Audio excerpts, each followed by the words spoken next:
ముందుగా నా తోటి ఉపాధ్యాయురాలికి సావిత్రిబాయి పూలే గారి జన్మదిన శుభాకాంక్షలు. విద్యార్థులకు కూడా మా ఉపాధ్యాయులకి ఇట్లా సన్మానం చేసినందుకు మా ఊరు వాళ్ళకి, సంఘం వాళ్ళకి మరియు కాలనీ వాళ్ళకి అందరికీ ధన్యవాదాలు తెలుపుతున్నాను. పిల్లలందరూ చాలా ఉత్సాహంగా ఉన్నారు. ఎందుకు జరుపుకుంటున్నాము అనేది ముందుగా మీకు వివరణిస్తా. సావిత్రిబాయి పూలే అనేది ఒక నిమ్న కులానికి చెందిన వ్యక్తి. తను ఏమీ చదువుకోలేదు. అప్పుడు ఆ కాలంలో చిన్నతనంలో పెళ్ళిళ్ళు అయ్యేది. ఆమెకు కూడా చిన్నతనంలో అంటే 12వ ఏటనే పెళ్ళి అయిపోయింది. ఎవరితోటి? జ్యోతిరావు పూలే అనే ఒక విప్లవ వ్యక్తితోటి 16 ఏళ్ళ వ్యక్తి అతనితో పెళ్ళి అయిపోయింది. ఆమె ఏమీ ఊహించలేదు. ఆయన దగ్గరకు వచ్చిన తర్వాత ఆయన సహకారంతో ఆమె చదువుకుంటా చాలా బాగా అందరికీ ఆదర్శమూర్తిగా మారుతానని ఆమె అనుకోలేదు. జ్యోతిరావు పూలే వెనుక ఉండి అతను ఆమెను ముందుకు నడిపించిండు. ఆమె పెళ్ళైన తర్వాత ఆమె ఉత్సాహం చూసి ఆయన ఆమెకు చదువుకోనికి అవకాశం ఇచ్చిండు. ఆమె 1831లో జనవరి 1వ తారీఖు పుట్టింది. 1848 అంటే స్వాతంత్రం రాకముందుకే ఎంత సాహసం అనేది మనం అక్కడ గుర్తుపెట్టుకోవాలి. ఆమె 1848 జనవరి 3వ తారీఖులో మహిళల కోసమని పాఠశాలను ఏర్పరిచింది. కేవలం మహిళలకే. ఆ స్కూల్లో ఎవ్వరు ఉండరు, మగవాళ్ళు అనేదే ఉండరు. కేవలం మహిళల కోసమే పాఠశాల ప్రారంభించింది. ఆమె ప్రారంభించినప్పుడు ఎవ్వరు ఆమెకు సహకరించలేదు.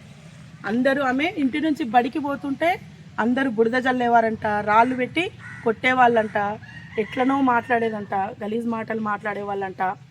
అంతా పద్ధతి లేకుండా చేసేవాళ్ళంట. కానీ ఆమె ఏది పట్టించుకోలేదంట. ఆమె బ్యాగులో ఒక చీర, ఎక్స్ట్రా చీర పెట్టుకొని ఆ బురద జల్లిన చీరతో బడిపోయి మంచి చీర కట్టుకొని పాటలు బోధించి తర్వాత రిటర్న్ ఇంటికి వచ్చేటప్పుడు మళ్ళీ ఆ బురద జల్లిన చీరతోటి ఆమె ఇంటికి వచ్చేదంట.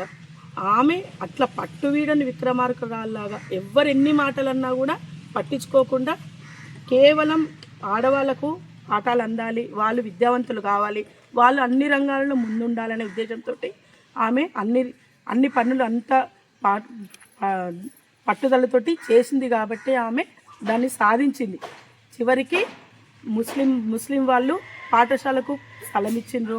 ఇంకా వేరే వాళ్ళు పుస్తకాలకి డబ్బులు ఇచ్చి ఆమెను ప్రోత్సహించిండ్రు. ఏ వ్యక్తి అయినా పట్టుదలతో సాధిస్తే సాధించలేనిదంటే ఏమీ లేదు. అది జ్యోతిరావు పూలే కానివ్వండి, సావిత్రిబాయి పూలే కానివ్వండి, మనమైనా ఇంట్లో అమ్మ వాళ్ళు ఎన్నో చెప్తారు, కానీ మనం ఏం చేస్తాం? పెడచెవిన పెడతాం. రోజు బడికొచ్చిన వ్యక్తికి, ఎప్పుడోసారి బడికొచ్చిన వ్యక్తికి తేడా ఉంటుంది. ప్రతి మనిషి పట్టుదలతోటి సాధించాలి. ఏదైనా విషయం అనుకున్నాము, అది చిన్నది కానివ్వండి, పెద్దది కానివ్వండి, ఒక విషయం అనుకున్నామంటే దాన్ని సాధించే వరకు వదలకూడదు. ఇప్పుడు 1848 నుంచి 2025 వరకు చూస్తే మన స్త్రీలు ప్రతి రంగంలో ముందున్నారు. అది విమానాలు నడపడం కాడి నుంచి మొదలు పెడితే రాకెట్ కాడి నుంచి మనము రోదసిలోకి వెళ్ళిన వ్యక్తి ఉంది మన ఆడవాళ్ళు. సో మనము అన్నిట్లో ముందుండాలి, పట్టుదలతోటి సాధించాలి.